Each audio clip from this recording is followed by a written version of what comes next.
All right. You're reading about another woman who played a role in the American Revolution. Again, just thinking about all the different perspectives of the people who were a part of it, not just the white men who were in charge.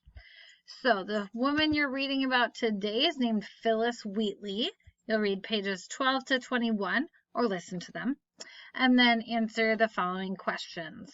Why did the publishing company refuse to print Phillis's poetry at first? You can look on page 16 to help you with that.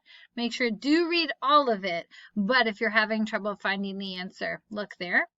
And then why do you think Phillis Wheatley's work inspires others to write? Okay, you can look on page 18, 21 to get some clues to that. Might have to do some making of an inference for that one to think about why her writing inspires other people to write. Note that there's not necessarily any new concepts, just thinking about a woman and answering some questions about what she did during the American Revolution. Remember, it is a biography. It's written in